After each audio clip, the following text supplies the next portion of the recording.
Boa noite, sou Álvaro Maciel, estou aqui no Portal Favelas, na TV do canal Portal Favelas, com o programa Arte Contém Política.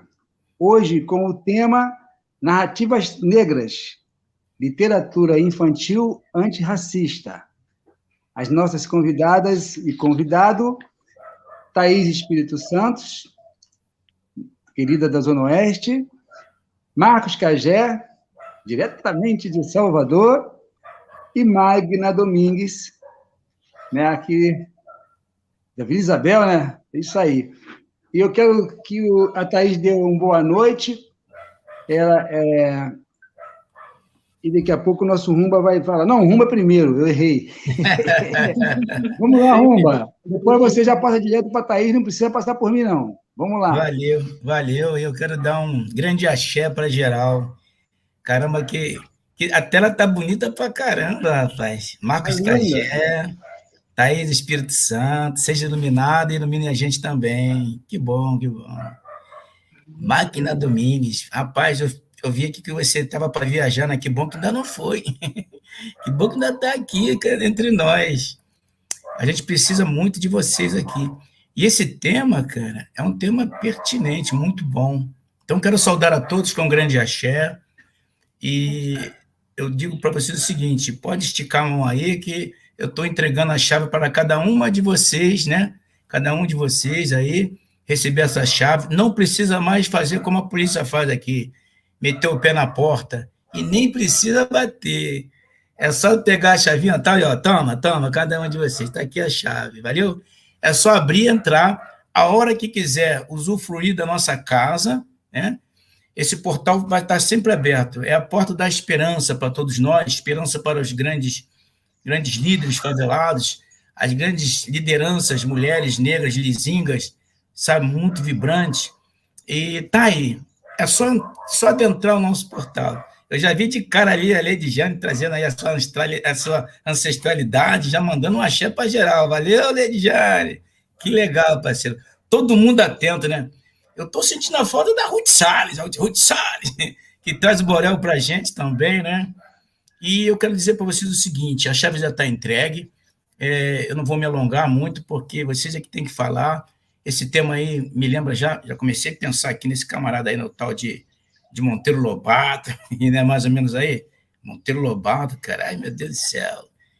E pensar que nós, na Mangueira, eu sou compositor de lá, fizemos um enredo, né, homenageando esse cara aí, um carnaval de 1968. Choveu pra caramba e nós fomos campeões.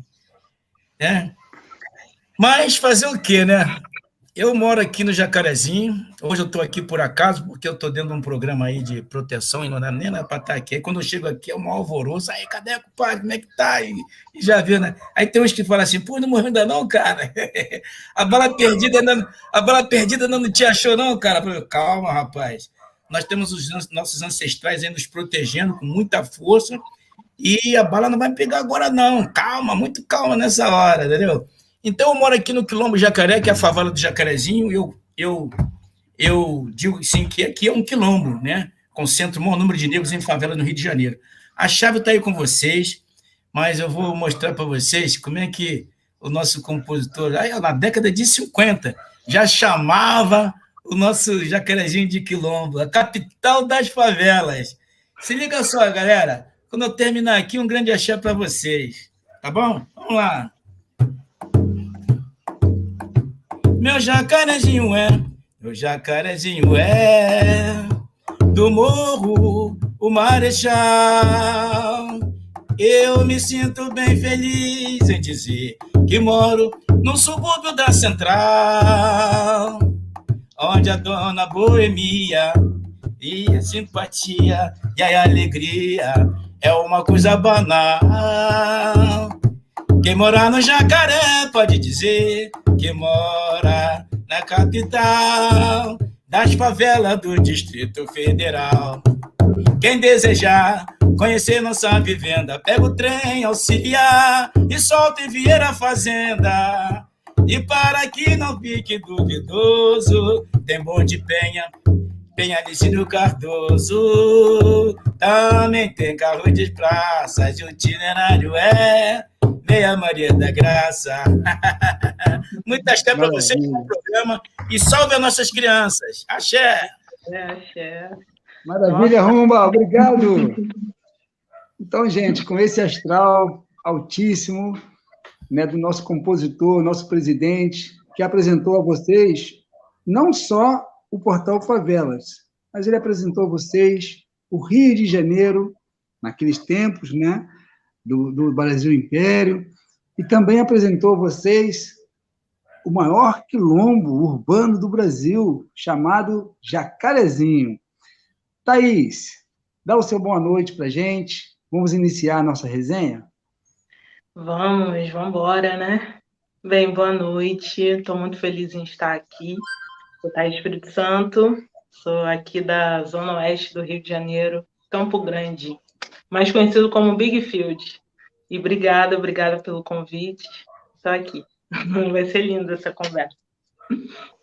Diretamente de Salvador, tem um cara aí que está mandando bem também nessa literatura infantil antirracista, Marco Cagé.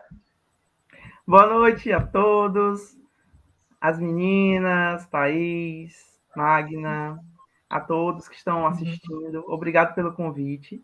Eu sou Marcos Cagé, escritor de literatura negra infanto-juvenil, literatura afrofantástica. Sou mestre em História da África, da diáspora e dos povos indígenas. E faço da minha literatura uma ação de movimento, política e de resistência. Que é através dessa literatura que a gente pode mudar o que a gente está vendo que está de errado nesse momento, né? Nesse contexto tão delicado e tão triste do nosso país. Então, essa literatura, além de salvar vidas, ela modifica vidas, que é importante. Beleza. Vamos agora para a nossa querida Magna. E, através dela, eu quero agradecer ao Eduardo Lurnel, que ajudou a produzir este programa. Eu vinha com ele conversando da importância desse tema.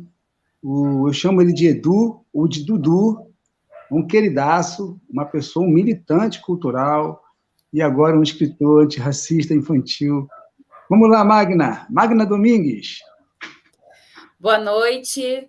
É uma alegria imensa estar aqui. Queria agradecer o convite e saudar todos vocês que estão ouvindo, também o Álvaro, o Rumba, e principalmente com muito carinho, especialmente aqui a Thaís e o Marcos, né, que são autores que, para mim, também são referência e inspiração. Né? Eu sou professora, dinamizadora de leitura em sala de leitura numa escola municipal, e psicólogo e contadora de histórias. E, para mim, é um grande prazer dividir a fala com vocês aqui, porque são pessoas que eu sempre li, que eu sempre indiquei, né? E uma honra, uma alegria. É isso. Então, eu vou aqui agora entrar no portal Favelas, que está lá escrito o seguinte texto que inspirou esse programa. O Brasil viveu por muitos séculos sob forte influência dos padrões coloniais.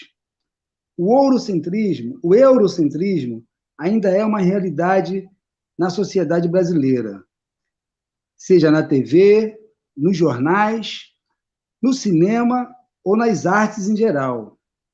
Graças aos movimentos negros que lutam contra o preconceito racial e pela promoção da igualdade, estamos vivenciando uma crescente ampliação dos espaços de representação imagética, onde se inclui a literatura infantil antirracista.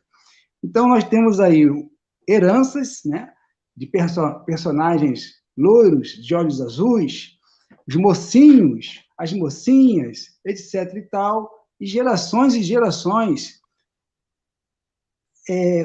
A cultura brasileira foi moldada assim. Foi moldada sem o espaço representativo, né, do índio e do negro.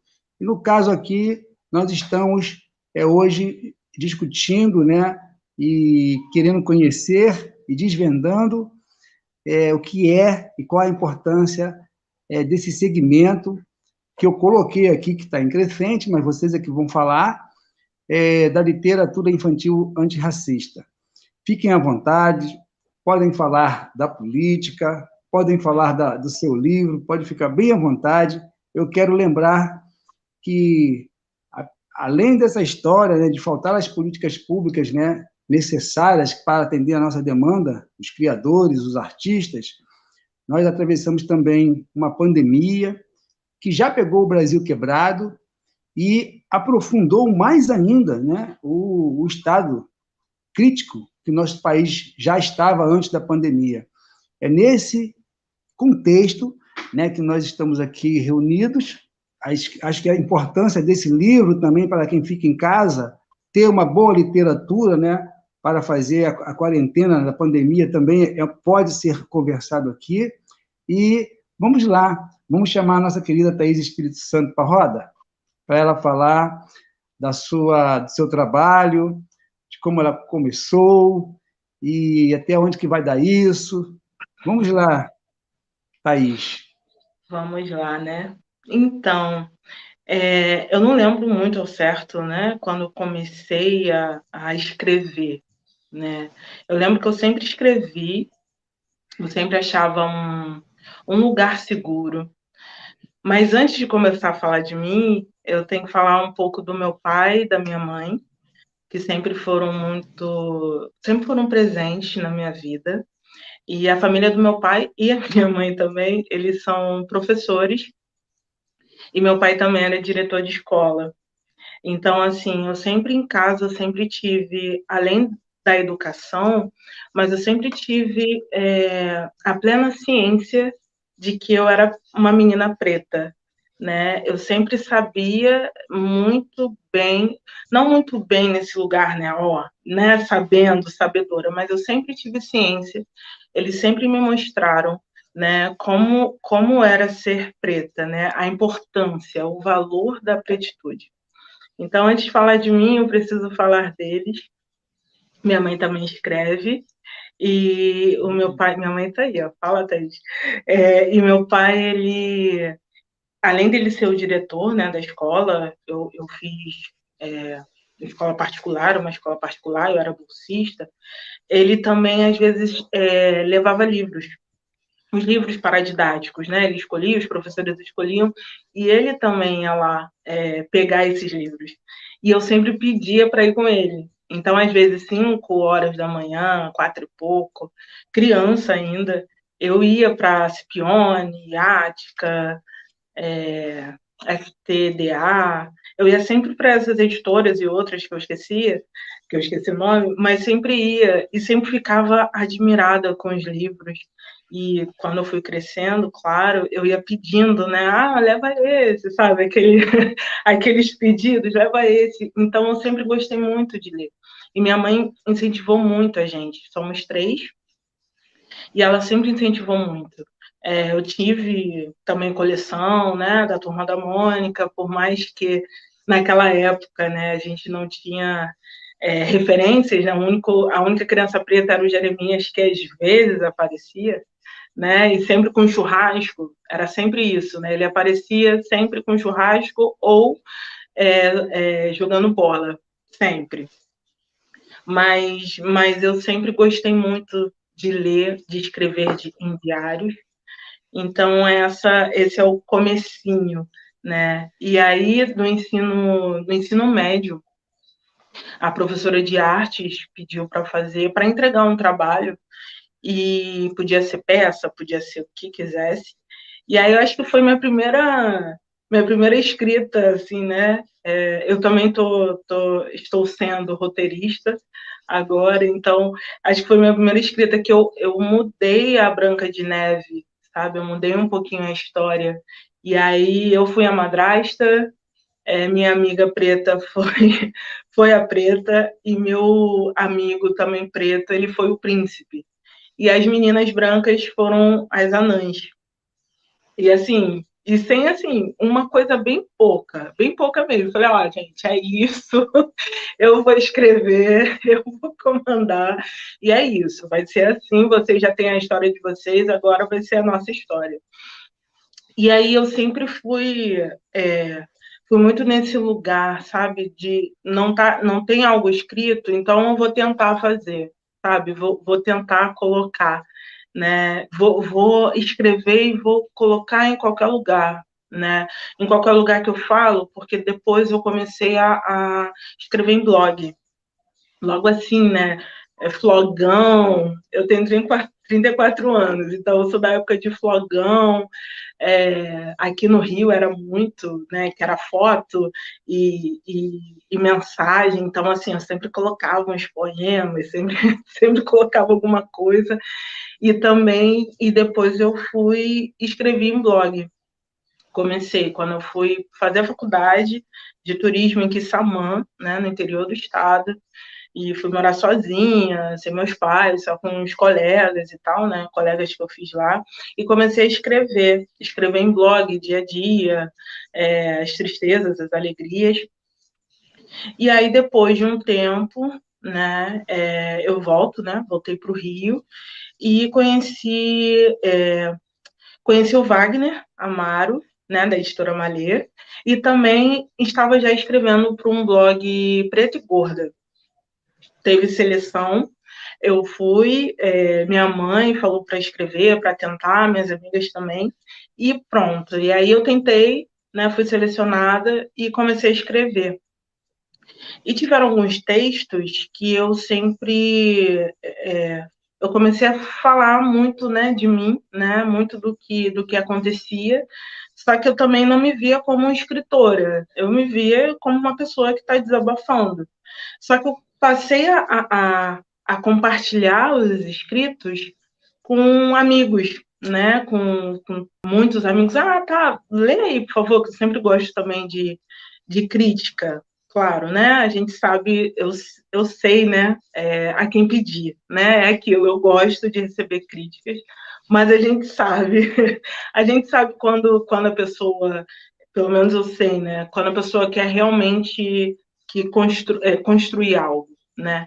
Então eu sempre pedi crítica, o que você acha desse texto, como que tá? Então eu escrevia e aí eu fiz o Cabela, é muita coisa, eu sou geminiana, então, assim, eu vou fazendo um monte de coisas, assim. E aí eu fiz o Cabela, né, o filme da Yasmin Tainá, né, e sobre essa construção dessa mulher negra. E aí eu conheci o Wagner Amaro, né, e mandei os textos para ele, mandei o blog, alguns textos.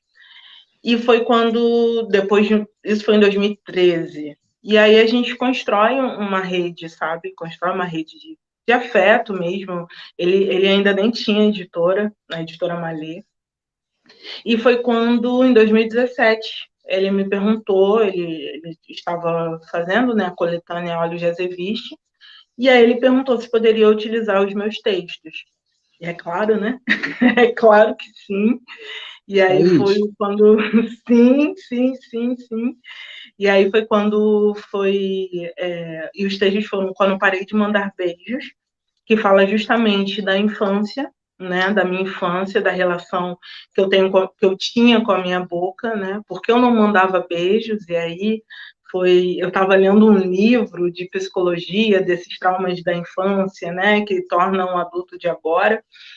Então, eu fiz, né, esse texto, né, essa construção, e a Pretinho Pretinho, também, que fala sobre as nossas raízes, né? Então, foi lançado... Pode falar. Eu queria saber o seguinte, estamos em 2017, e eu queria saber quando você criou o primeiro personagem, ou a primeira personagem negra. Então, a primeira... Nesse tempo é porque eu não registrei, assim, né? Mas nesse tempo da escola eu já... Qual foi a primeira? Você lembra ou não? Não lembro, porque eu rascunhava, né? Eram aqueles rascunhos. Mas aguenta aí um pouquinho, que eu vou chamar o Cagé para a roda, mas eu quero primeiro mandar um abraço para Fátima Pacheco, prefeita atual lá de Quissamã. Sim, Isso, conheço. Fazenda, que legal. Fazenda Machadinho. Lá é um lugar muito, muito lindo. E vamos lá, Cagé. Eu senti que a Fátima é um pouco da educação, eu senti que vocês são muito próximos, né, da escola. Qual a sua trajetória e qual é o seu primeiro personagem para a infância? Oi, gente.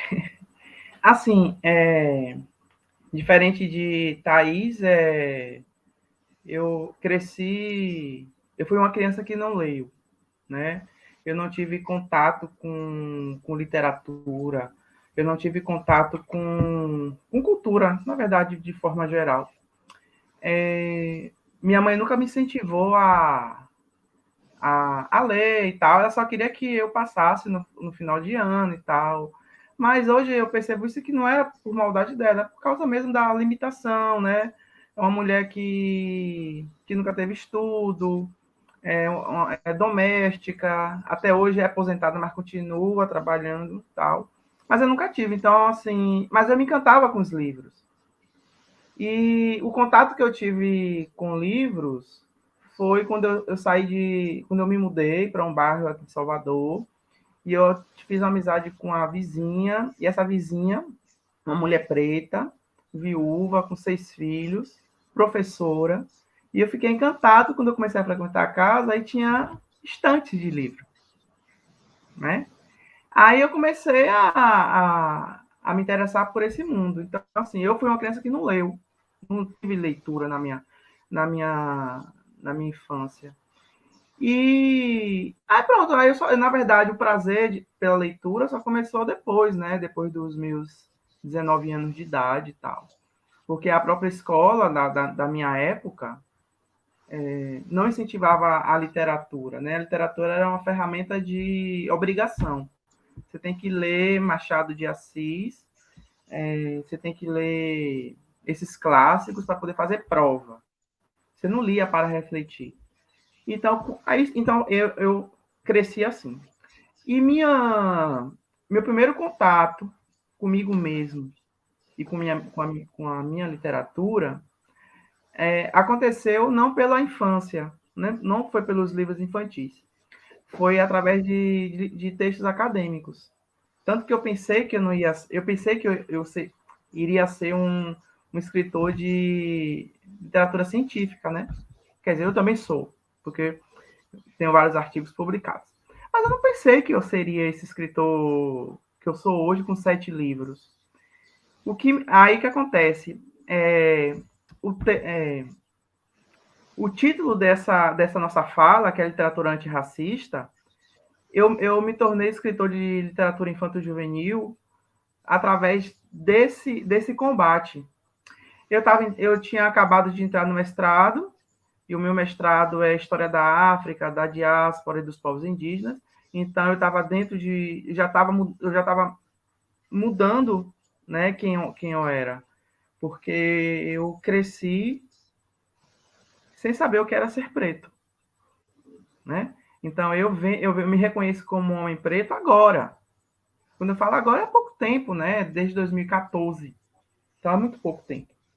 Então, quando eu estou no mestrado, aí resumindo, eu estou no mestrado, aí a filha de uma colega vai fazer aniversário, aí eu entro numa livraria que é a antiga Saraiva, aqui no bairro, da Barra, entro nessa livraria para comprar um livro de literatura infantil, né, com personagens pretos.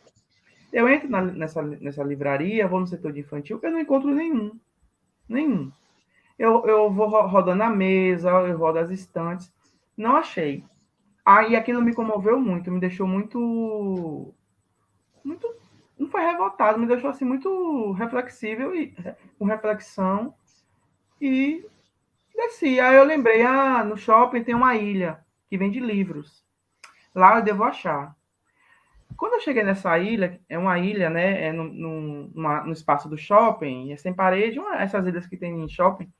Aí eu entrei, massa, livro de R$5, R$10, R$15. Vou procurar um livro, porque eu queria um livro com personagem preto. Ou fosse menina, ou fosse adulto, um livro infantil que tivesse esse preto na capa, essa preta. Não achei, pelo contrário. Achei um monte de princesa, né? Branca de Neve, era loura, era cabelo vermelho, pá. Aí eu não achei. Aí eu disse assim, não vou comprar nenhum livro. Eu poderia ter comprado um livro com a temática de fábulas, né? Animais falantes e tal. Não comprei. Eu fiquei revoltado, não comprei. Saí, levei para ela um presente de chocolate e tal. Aí eu estava um dia aqui em casa, um dia de domingo, aí veio a história. Aí aconteceu, surgiu Ibo e as Princesas, que é meu primeiro livro, que eu estou relançando agora, com outras ilustrações e tal. E foi aí que começou, né? O Marcos Cagé nasceu disso, de eu entrar numa livraria e não encontrar um livro com a temática, porque a gente sabe que tem vários livros de várias temáticas, né? Vários. Mas eu queria um que tivesse um preto na capa. Não achei. Aí sim, aí que nasce Marcos Cagé, né? Como escritor de literatura negra infantil juvenil. Então, foi através disso, né? E hoje eu tenho uma reflexão de que minha literatura é uma literatura de movimento, é uma literatura política. Eu não escrevo só para entreter, para que a mãe e o pai leiam, para que uma contadora de história leia. Todos os meus livros, ele tem elementos muito fortes da cultura urbana. Eu trago muito significado, trago muitos elementos para que se discuta isso. Não é um livro só para ler e achar divertido. É para fazer com que essa persona negra e negro, ele se veja nesse momento, nesse movimento. Então foi aí que eu surgi. Aí pronto, aí não parei mais, né? Não parei mais, porque eu estou terminando um livro, já estou pensando em outro, e aí vai. Marco, Cagé, muito obrigado, muito bacana a sua história. E a Bahia é um estado, né, considerado estado negro, né, um estado com uma cultura negra muito forte, e realmente é algo assim inesperado não ter numa livraria um livro que você pudesse... Você está falando isso, né? Essa mesma livraria que a 2014 para cá é quantos anos? 7? 7. Né? 7. Há 7 anos atrás, essa livraria que era Saraiva, fechou, e hoje, o mesmo espaço dessa livraria é uma livraria, eu esqueci o nome dela, eu deveria ter falado, até para a gente poder chegar ao ouvido dessa direção. É uma livraria que ela é de Sergipe e está se expandindo. Aí eu fui conhecer essa livraria. A mesma coisa, 2021, eu entrei nesse espaço de literatura infantil, infanto-juvenil. Procurei pelas mesas, há uma mesa com livros, e procurei nas prateleiras. Eu não achei um livro como o de Magda. Entendi. Como o de Achan, de Thaís. Esse livro eu não achei nessa livraria. Bom, então é um fato consumado. Não, e a gente está dentro de um estado que é um estado que tem mais de 60% de povo preto, que pela estatística eu não sei a porcentagem, mas que as pessoas se veem como preto, né, se identificam como preto, né, o preto ou negro e tal, ou pardo, né, porque o IBGE usa esse termo. Então, assim, não se tem um livro que você acha com facilidade. Bom, vamos chamar agora a nossa colega, a Magna. Cagé, muito obrigado. Você não precisou pegar ônibus nem avião, veio para cá viajando pela internet. Então, a gente tem essa vantagem agora, né? Sai baratinha a passagem, né? E, Magna Domingues, eu quero, antes de você começar a contar um pouco da sua história, agradecer ao TV Portal Favelas, a Maísa Glória, que está aqui, ao Rumba, que já esteve aqui, a Mariana Mulica, Neide Jane, Ruth Salles. Nós temos um timaço lá, nosso professor Daí Rocha também está aí já, cutucando a gente ali, mandando aqueles chats. E eu quero agradecer os parceiros também, 247, porque esse programa depois vai passar na TV 247, e a TV GGN também. Alô, Atushi, alô, família Nassif. Então, esses parceiros compõem aqui, né, as possibilidades, ajudam bastante a ter esse clima bacana que a Portal Favela está conquistando cada vez mais o seu espaço, né, nesse segmento da TV, pelo YouTube, pela internet. Mas, Magna, vem para a roda, você que também é anfitriã aí do CAGE, assim como a Thaís, e cada um tem uma história diferente para contar, e você, logicamente, está aí, por último, mas é tão importante quanto todos os outros. Vamos nessa. Vamos lá. Eu vou começar mencionando a última coisa que o Cajé falou, né? Comecei, e aí, contou como começou, comecei, nunca mais vou parar, não parei mais, 7 livros, estou pensando em outros projetos. E eu lembro que no dia do lançamento do livro, Meu Nome é Malum, que foi o primeiro livro que eu publiquei, eu escrevi junto com o Eduardo Lornel, que é meu companheiro, e no dia do lançamento, que foi um lançamento virtual, né, por conta da pandemia, a frase que ficava na minha cabeça era exatamente assim: eu nunca mais vou parar de escrever. Não que as outras coisas que eu escrevi, que não foram publicadas, fossem menos importantes do que essa história, mas é porque, para um autor e uma autora negra, publicar é também um ato político, é um ato de resistência. Porque quando uma criança, você diz para uma criança assim, nós vamos receber um autor aqui na nossa escola. Qual será o imaginário que essa criança tem de autor? Um imaginário que foi construído, historicamente construído, né?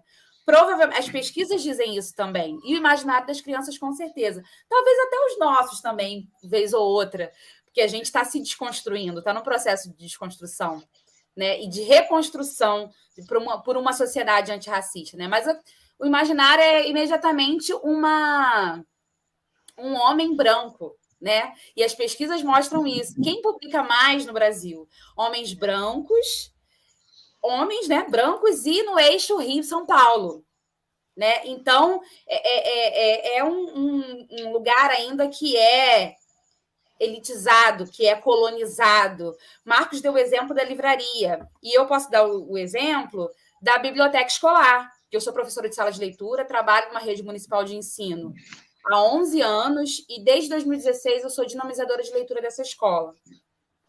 E a gente tem um cantinho lá da sala que tem os livros de literatura afro-brasileira, literatura negra, de autoria negra, mas são minoria.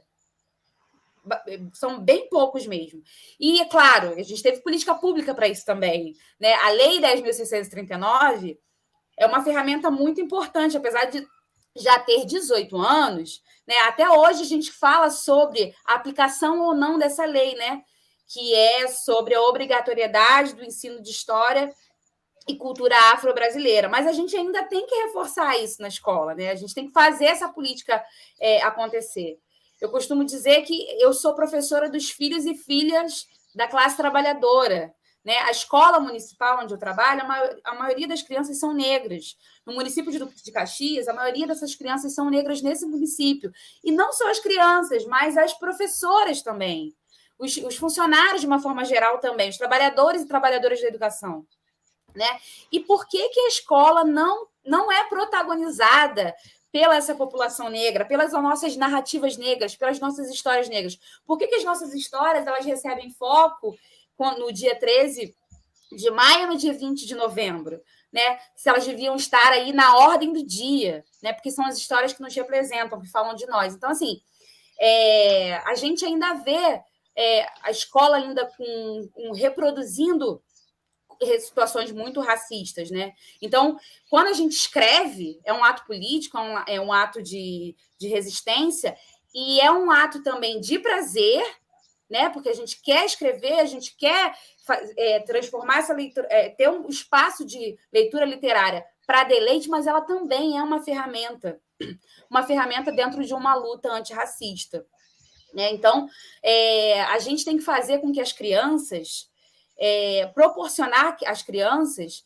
que elas enxerguem a si mesmas, enxerguem a sua negritude como uma potência e não como um defeito, não como muitas vezes os livros e as histórias mostraram, como se a nossa história começasse na escravidão.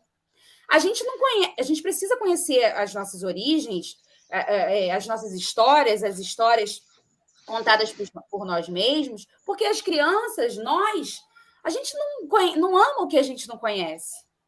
E se a gente não conhece a nossa própria história, a nossa própria ancestralidade, a nossa própria cultura, as nossas próprias origens, a gente não tem como se apaixonar por nós mesmos. Isso é muito grave, isso é muito violento. E aí a escola é violenta. A literatura se torna violenta com as crianças negras, né? Por isso que eu chamo essas histórias que Marcos escreve, que Thaís escreve, e que eu e Eduardo estamos escrevendo, histórias que curam dessa ferida, dessa dor do racismo, né? Então, eu acho que são histórias de amor. Eu gosto muito de falar de amor, né? A Bell Hooks vai trazer isso muito no trabalho dela, né? De falar de o amor cura, né? E a nossa forma de resistir, né? Ela passa pelo ato de amor. A nossa reconstrução, ela vai dessa ferida histórica, ela passa pelo amor, pelo ato de amar, né? E o Rumba começou aqui, pena que ele saiu, mas ele começou aqui cantando samba, né? Eu também sou mangueirense, eu adorei. E aí eu vou trazer um outro samba, né? Que é um samba que vai falar das histórias que a história não conta. Que importante esse samba. Quantas vezes eu trabalhei a letra desse samba dentro de sala de aula também, porque é isso, né? Que bom que a gente agora tem um movimento crescente, como o Álvaro colocou, sim, é crescente, sim, esse movimento de autores negros, de histórias negras, de protagonismo negro, é crescente, mas não é crescente porque simplesmente as pessoas... É fruto de muitos movimentos negros, muitos movimentos de resistência. A gente não começou a escrever ontem, né? Por que as nossas histórias não são contadas? Porque não tem o mesmo alcance. A gente precisa dessas políticas públicas para que elas tenham esse alcance, né? Que os nossos livros não estejam numa prateleirinha, porque nós somos maioria população negra e que somos esmagadora minoria no meio dos autores. Os negros, eles não escrevem, eles não têm história para contar? Com certeza temos, né? Então, acho que isso é muito importante. E sobre a minha história, né? Meu nome é Malum, eu tenho muito orgulho dessa história, uma história que trouxe muita alegria, né? Eu e o Eduardo. A Malum, a gente tem uma sobrinha que se chama Malum, que em Suali significa especial, essa palavra. E aí, um dia, ela falou assim para a gente estava andando na rua, assim, na calçada. E ela falou assim, na escola toda vez é isso. Eu sempre tenho que ficar falando, meu nome não é Malu, meu nome é Malum, meu nome é Malum, meu nome é Malum. Aí aquilo ficou na nossa cabeça, assim, a frase, né? Meu nome é Malum, meu nome é Malum. Aí o Eduardo, te deu uma história aí, porque eu já estava escrevendo outras histórias. A gente tem outras histórias escritas. A gente só tem essa publicada, mas a gente tem outras histórias prontas. E aí o Eduardo tomou a iniciativa, começou a escrever, eu cheguei junto, construí o texto junto com ele e a gente lançou essa história, que tem trazido muitas alegrias, que tem trazido outras histórias para a gente. História da criança que quer a festa da Malum, história da criança que dorme abraçada com o livro, história da criança que dá um beijinho na Malum, a personagem. Então, assim, ela tem trazido muitas alegrias mesmo para a gente, e a gente tem uma alegria de poder agora lançar em breve um curta-metragem de animação com o mesmo nome, né? Meu nome é Malum, também muito bonito. E dentro desse trabalho de audiovisual, a gente tem o orgulho de ter uma música original, que é um samba que foi composto pela Yasmin Alves, que é cavaquinista, e a Maíra Freitas. Então, enfim, eu agradeço aqui a oportunidade para falar. Eu sei que o tempo está curto, então não quero tomar muito o espaço. Esse assunto é inesgotável, teria muitas coisas para conversar, então a gente tem que repetir, sim, Álvaro, esse espaço aqui, que é muito importante. Exatamente. As pessoas que vêm aqui, por conta de ser uma hora só, elas saem daqui com gostinho de quero mais. Então, hoje nós vamos sair daqui com gostinho de quero muito mais, porque tem muita coisa para falar ainda. Mas eu quero falar com a Thaís, e vocês têm muita proximidade já, porque quando a história ela tem a imagem, né? A gente já pensa no audiovisual logo ali na frente. Então, eu quero também que cada um de vocês falem, né, o que vem depois disso, né, o que vem depois do livro. A Magna já deu um caminho ali, ela já está agora pensando num filme. Isso é muito bom, o audiovisual está pertinho de vocês. Magna também falou das políticas públicas. E nós vivemos um momento muito triste da destruição das políticas públicas. Nós vivemos um momento em que a Palmares é que está praticando o racismo. Ela foi criada para combater o racismo, para a promoção da cultura negra. Então, nós estamos vivendo um momento muito de obscurantismo, muito triste, e isso aumenta a necessidade, né, de uma reação. E vocês, de uma forma muito bonita, estão fazendo essa reação, uma reação política. Então, eu queria que a Thaís contasse, né, como que ela se vê nisso. Ela sempre foi política, ou ela é escritora, e a escrita dela está colaborando. Falar um pouquinho sobre isso e os personagens, Thaís. Lembra de alguns aí para você falar, que a Malu já foi anunciada, hein? Vamos lá. Então, eu acho que eu sempre fui política, o meu corpo é político, né? Eu sempre onde eu cheguei, a minha plenitude sempre chegou. E eu acho que é isso. Eu acho que vem muito disso, né? Eu sempre fui uma menina preta, eu sempre gostei também dos meus... das roupas, das tranças, enfim, eu sempre fui muito diferente do meu grupo de amigos, né? Então, sempre foi. E essa escrita também sempre foi política, né? O meu primeiro texto publicado fala sobre essa plenitude. Nossa, quando a Magna falou, só voltando aqui rapidinho, me trouxe várias questões, né? Me trouxeram várias questões. Eu acho que só é importante, só para relembrar, e depois a Geminiana vai ficar aqui pensando, pô, tinha que ter falado, mas também dos nossos escritores pretos, né? Que eles foram embranquecidos também. A Maria Firmina dos Reis, a nossa primeira romancista, né? E Machado, né? Machado. Então, assim, é só para a gente também lembrar, né, de como também a história fez com que a gente não tivesse nenhuma referência. E a única referência que a gente tinha na escola, que me causava muita raiva, era que a gente era escravo, né? Então, assim, o professor falava com muita alegria, tinha um negócio muito estranho, né? Como ele falava, como os nossos corpos pretos eram castigados, as imagens do livro de história. Então, isso me causava revolta também, porque, ao mesmo tempo que dentro de casa eu gostava da minha cor, né? Eu estava ali feliz, ali fora na aula, né? Com os meus amigos, onde eu passava mais tempo, né? Com as pessoas.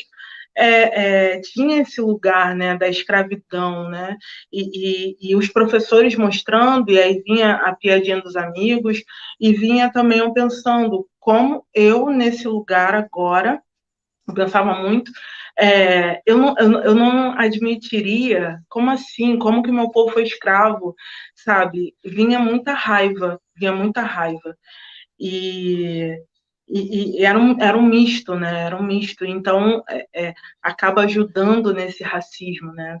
Acaba ajudando muito. E acho que é isso. E o amor, né? Como cura. E falando de amor como nossa cura, né? Nasceu a Xande. A minha Xande, que está aqui, está junto com a Mafori, aqui. A minha Xande, a Xande, nossa pretinha, que fala muito sobre lindo, que fala sobre esse amor, né? Fala sobre esse afeto. É importante a gente falar, óbvio, né, do racismo, mostrar para as crianças, mas também é importante a gente ter esse lado do amor. O amor cura, né? Tem uma música do Thiago El Ninho, tem um álbum todo dele, é muito maravilhoso, chamado Correnteza.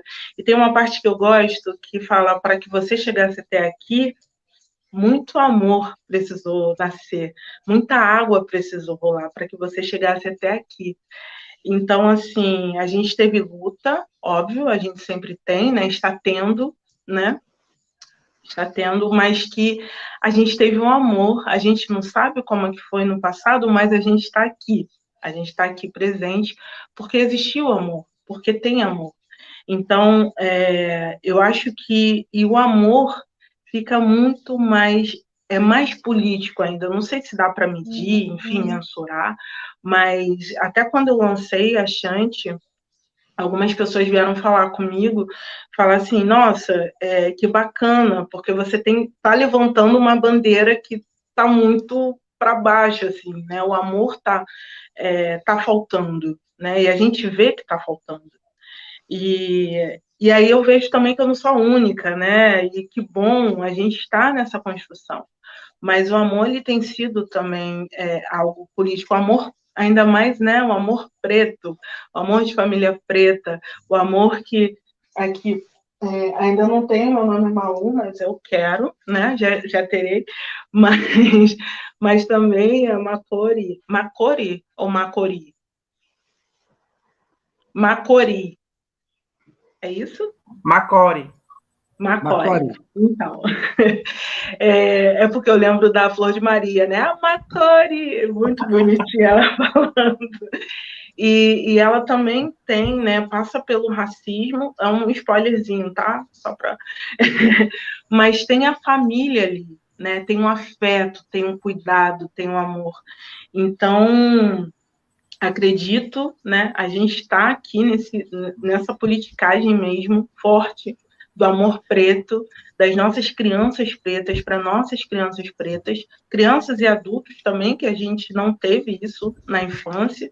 Então, a gente cura os adultos, cura as crianças, mostra para as crianças e tudo nos cura, mas que também tem um amor, né? O amor como tudo, né? O amor cura e que a gente possa curar as nossas crianças, os nossos meninos e meninas pretas, as não pretas também, que elas possam ver, né? Que elas também possam enxergar, até porque é criança.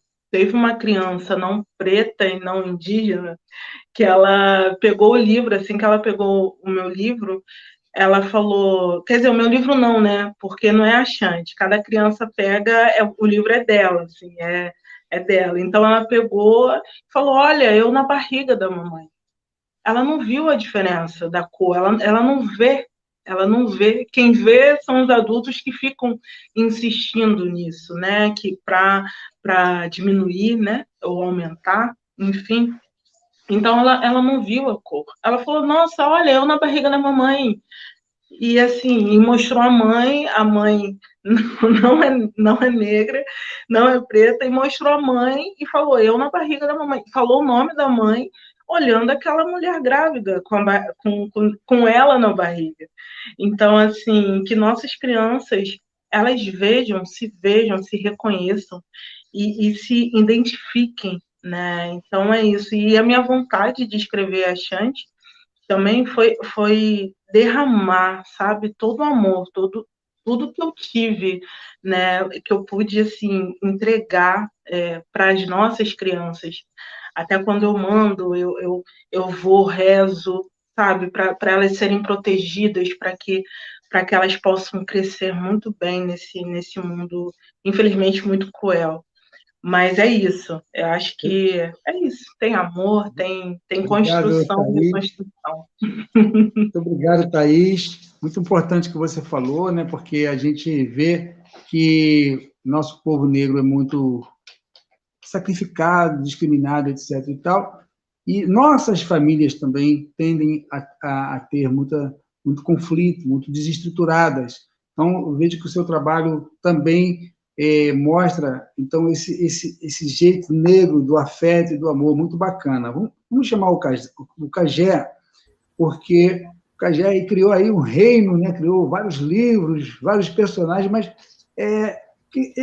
essa palavra aqui, que ele cria umas palavras aí que ele estuda lá na África e traz para a gente. IGBO, o que é? AIBO? Como é que fala? É Ibo. Ibo. Ah, garoto. Ibo e as princesas, né? Ibo e as Mas princesas. Deixa eu agradecer a turma aqui que está com a gente, a Sandra Coleman, Tamires Santos, Eduardo Lurnel, é claro, que está ali desde cedo, E a Isabel, a mamãe, né? Isabel Espírito Santo está lá firme e forte. É professora Daí Rocha, Deide Jane, tá? Nossa galera também está aqui do Portal Favelas, está firme lá. Mas eu quero que você fale dessa narrativa, né, negra, e ela colabora com a diversidade cultural, porque o que eu estou vendo aqui, se se esse segmento não crescer mais, se não virar filme também, etc, etc e tal, a gente ainda está muito aquém, né, de uma representatividade negra nas artes imagéticas, né, no jornal, na TV, no cinema. Então, eu queria que você falasse um pouco disso, o Cajé, que você falou assim, pô, estou militando mesmo, estou na política mesmo. Mas como é que bate essa inspiração, né? É confuso para a gente, porque o poeta é o poeta, ele precisa daquele momento da inspiração. Como a Magna falou, teve um momento de inspiração, eu peguei. Fala um pouquinho desse momento de inspiração para a gente. Certo. Antes de chegar à inspiração, fazer fica à vontade. Bem breve, a gente vive também um racismo editorial muito grande. Ninguém pense que escrever um livro é barato, é fácil, nada disso. E outra coisa, a gente tem um racismo editorial muito feroz, muito grande.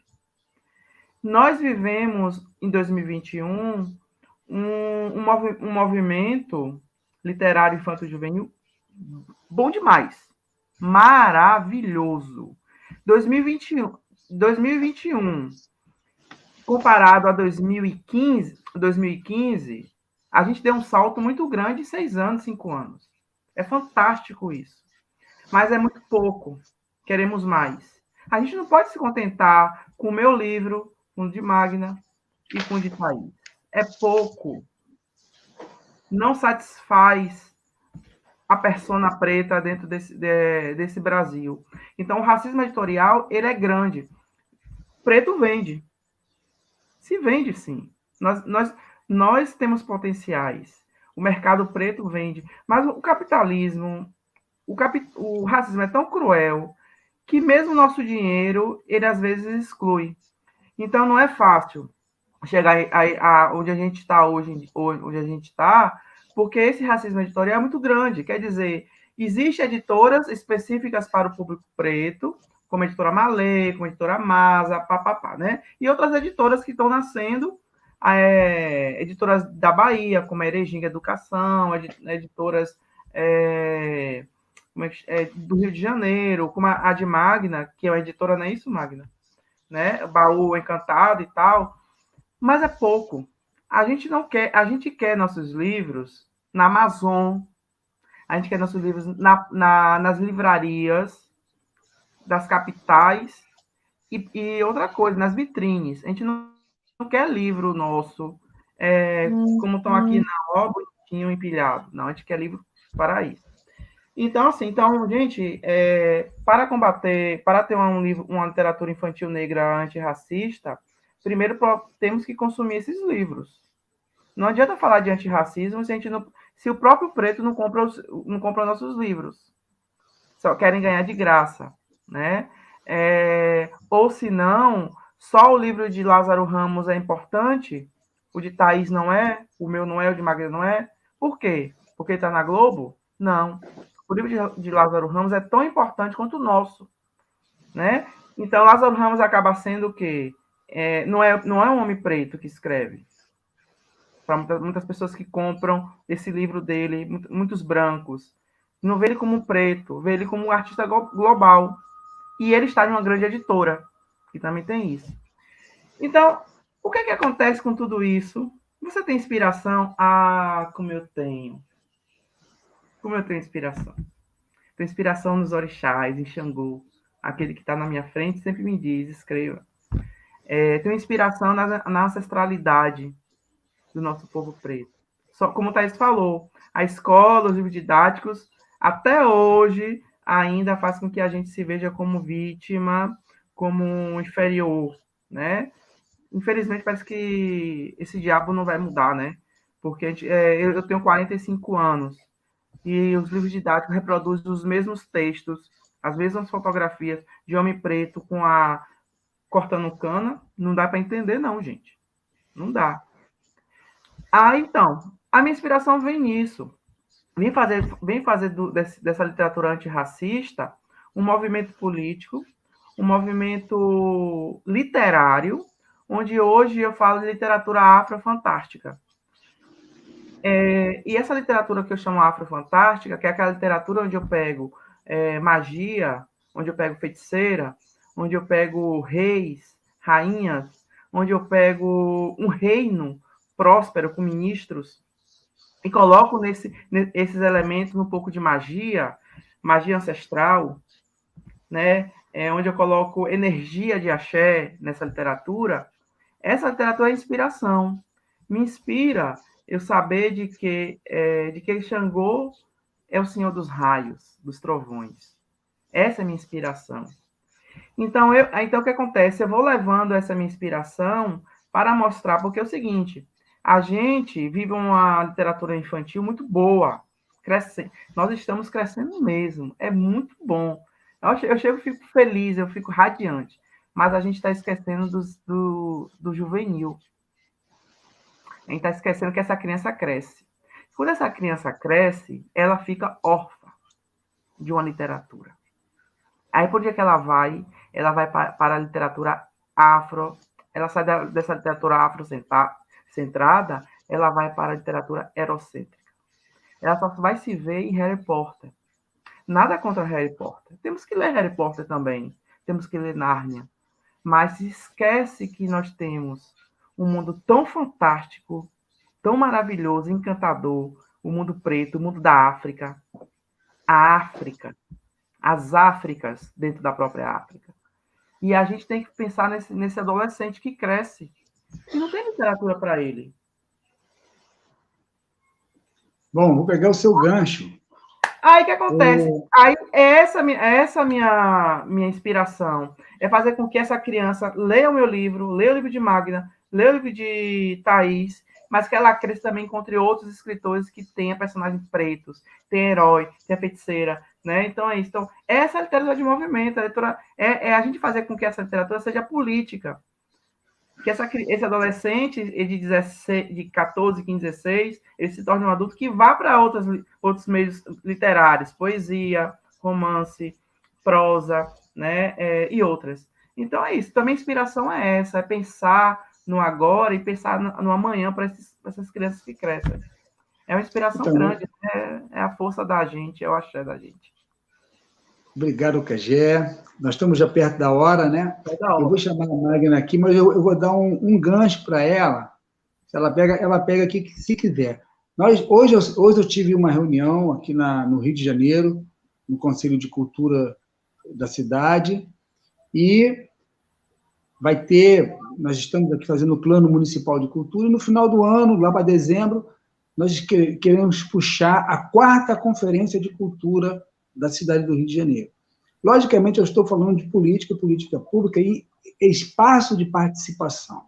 Nós aqui falamos um pouco do mercado, um mercado que, pelo que eu estou entendendo, é um mercado promissor, crescente, está faltando gente para fazer, está faltando investidor para fazer, para botar dinheiro, está faltando editor aí, eu estou entendendo assim. Mas também nós poderíamos ter, por exemplo, um edital para esse segmento. Agora, para ter um edital para esse segmento, tanto aqui como na Bahia, é preciso que nosso povo preto, nossos escritores e escritoras, participem também dessa construção política, para forçar o governo a entender que há um mercado, que há um espaço. Vamos lá, Magna, vai você agora aí. Eu espero que não tenha complicado você. Não, você falou super bem, Álvaro, e é isso. Não falta gente para escrever, né? É o que a gente sempre falou aqui. A gente estava falando aqui antes, onde estão as histórias negras? Não tem negros escrevendo? A gente não tem história para contar? Né? Na verdade, não. É um povo invisibilizado, né? E tem um epistemicídio, né? Que isso é racismo, né? Que faz parte desse pacote racista, capitalista, né? Então, assim, é preciso investidor, é preciso política pública, né? E aí, quando eu queria fazer uma saudação aos autores, que eu não vou lembrar o nome de todos aqui, mas eu vou arriscar o nome de falar, arriscar falar alguns, né? Que Ana Fátima, né, que está na Bahia, né? Eu fico super feliz, chama Marcos, Thaís aqui junto, a gente tem o Rafael Moreira aqui no Rio, que faz Samba Menino, a gente tem Maíra Oliveira, tem a editora Oriqui, que é uma editora pequena também, né, iniciante, que está começando, que é crescente. Então, assim, a gente tem Sinara Rúbia, que são pessoas que estão fazendo essa literatura acontecer, essa literatura crescente, né?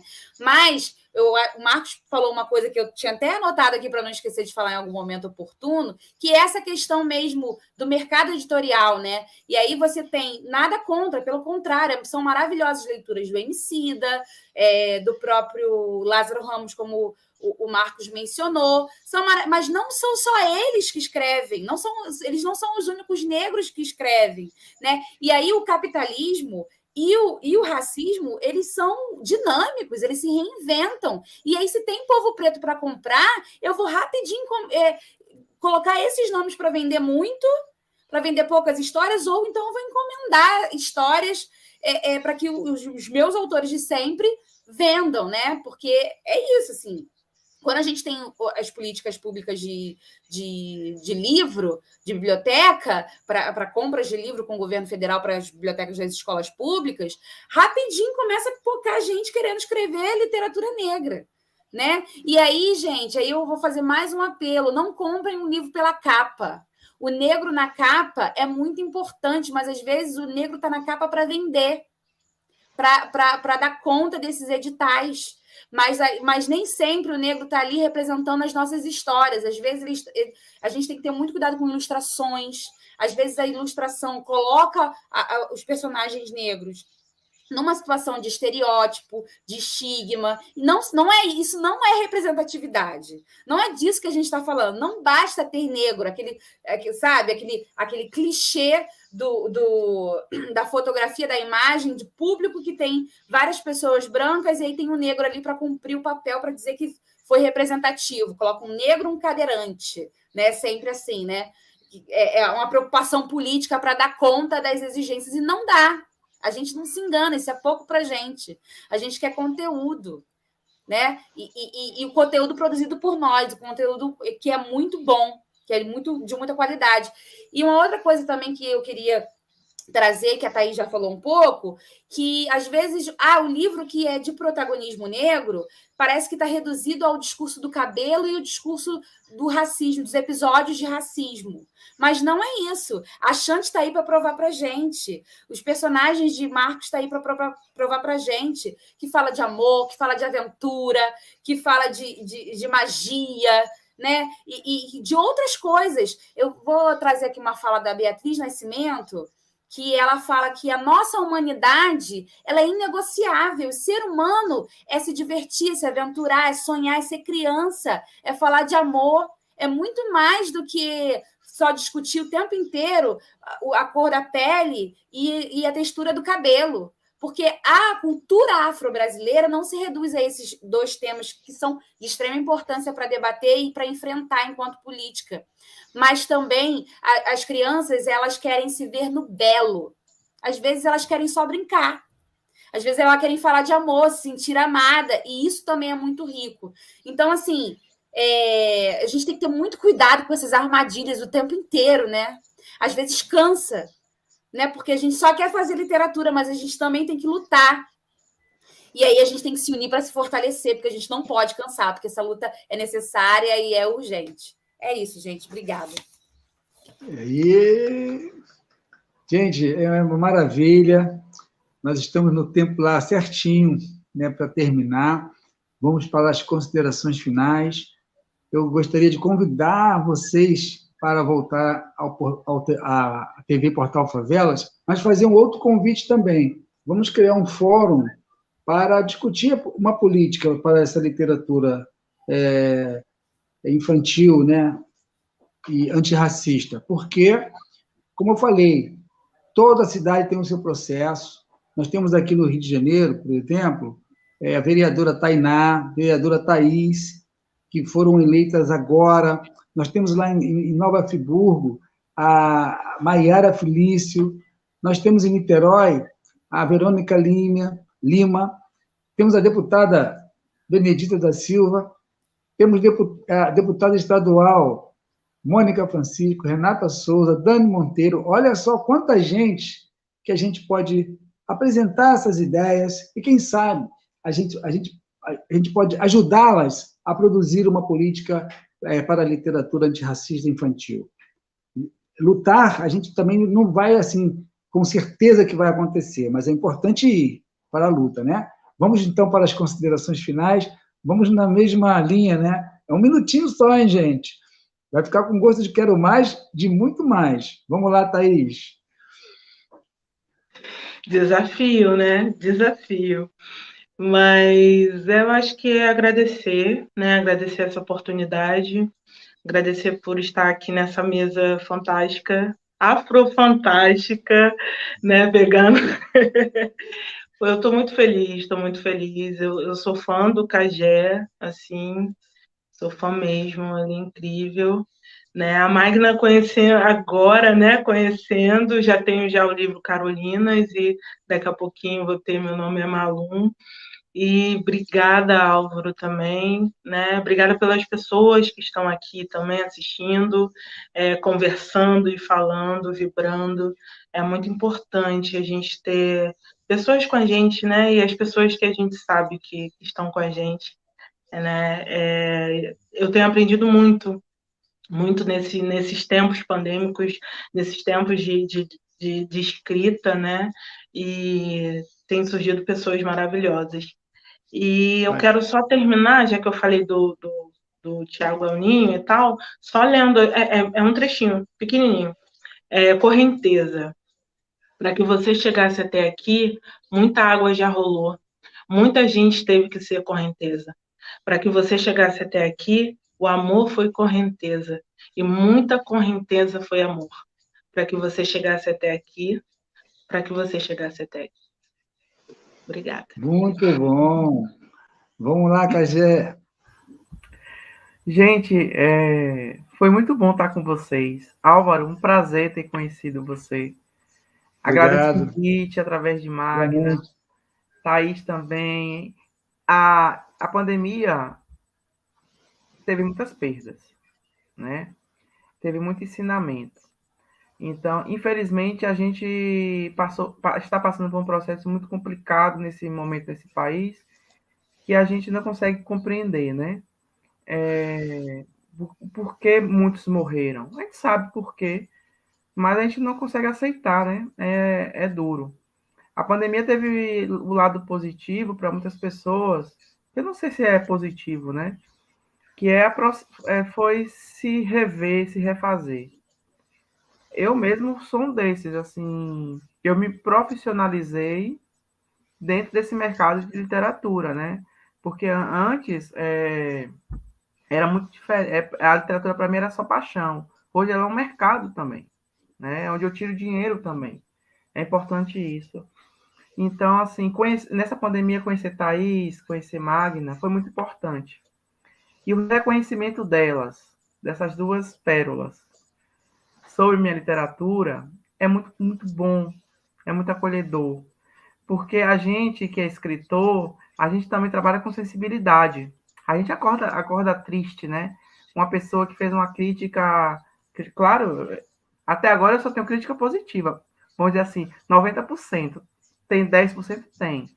Mesmo essa 10% acaba com a gente. Mas quando você vê contra a Magna, nesse percurso dessa literatura, Thaís, e como o Thaís mandou uma mensagem para mim dizendo que foi a emoção que ela teve lendo meu livro, né, é um ganho muito grande. Então, a gente vai sair dessa pandemia. Minha mensagem é para todos: se vacinem, se cuidem, comprem literatura de escritores negros e negras, leiam escritores negros, lutem por uma literatura infantil de qualidade, porque nós temos. Boa, Cagé. Minha mensagem é essa. Muito obrigado pelo convite. Eu adorei, adorei. Axé, gente. Vamos nessa. E minha querida Magda, ela sempre fica prejudicada pelo tempo. Vamos lá, Magda. Mas eu só tenho a agradecer.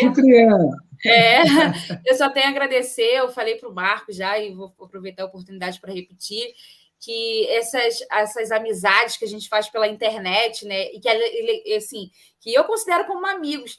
Infelizmente, eu nunca tive a oportunidade de estar na mesma mesa que Thaís e Marcos, mas eu tenho certeza que terei em algum momento. Mas a gente tem essa amizade virtual, que é uma amizade boa, que é uma amizade que veio pela literatura, assim, e eu queria honrar vocês aqui e agradecer pelo trabalho que vocês fazem. Quando eu comprei o livro da Thaís, eu estava grávida do Akin, né? E quando ela recebia assim aquela dedicatória e ver a história da Chante, né, que vai falar dessa criança que é esperada e recebida no momento ali da minha gravidez e puerpério, foi muito emocionante, né? E é isso, eu acho que a mensagem que eu queria trazer, assim, por que eu escrevo? Eu escrevo hoje porque eu tenho a pretensão de ser imortal. Porque todos nós aqui vamos passar algum momento, mas as histórias não, elas ficam, as histórias elas vivem para sempre. Eu falo muito isso sempre nos encontros do Baú Encantado, né? As histórias vivem para sempre, né? E vocês são imortais, né? Eu estou aqui buscando essa imortalidade. E essa luta que vai ficar para além das nossas vidas, porque muitas coisas que a gente faz, Álvaro, quando mencionou aqui, a luta é grande, mas a gente tem que se unir, não vai ser fácil. Exatamente, porque a gente está lutando por coisas que a gente não vai ver nessa vida, nessa encarnação, mas a gente está plantando sementes, né? Somos grandes sonhadores, somos grandes, somos loucos, né? E somos revolucionários também, porque todo revolucionário é movido por um sentimento de amor. Obrigada. Eu adorei, somos loucos. Eu quero agradecer vocês. Álvaro, desculpa. Tá, mas fala, amor. Só falar com a Magna, que foi o primeiro livro que eu autografei, né? Foi eu estava na editora e aí a menina falou, ele aqui não falou dele, né, o nome dele, o Akin, aí falou, ele tem, ele estava com meses, né? Ele estava com acho que 4 meses, acho que era. Não sei. E aí eu falei, então é criança, ele vai ser o primeiro. E aí eu autografei. Era só esse detalhe que eu tinha que contar. Muito bom. É com muita dor no coração que eu tenho que encerrar o nosso programa. Foi bacana. Eu falei, vai ficar gostinho de Quero Mais. Eu quero, como colaborador aqui do portal, agradecer de novo a esse homem, esse presidente Rumba, a nossa diretora Mariana Molica, a Maísa Glória, que está aqui como anfitriã, cuidando da gente, operando aqui essa live. E o Portal Favelas é isso. Sintam-se à vontade, de verdade. E como conselheiro municipal de cultura, eu quero já me comprometer com vocês para a gente fazer um debate aqui no Rio de Janeiro muito sério sobre esse segmento. Já estou convidando vocês aqui ao vivo e a cores para a gente fazer um apanhado, né, do que podemos colaborar para que esse movimento tenha um pouco mais de apoio. Valeu? Encerramos aí, então, essa live. Aquele abraço para vocês. Obrigado, Maísa. Valeu. Fora Bolsonaro. Fora Bolsonaro. Por favor. Valeu, gente. Um beijo. Falou. Beijo, beijo, beijo. Voltem sempre. Obrigado, obrigado. Beijo, meninas. Obrigado, Álvaro. Obrigada, beijo. Beijo. Valeu.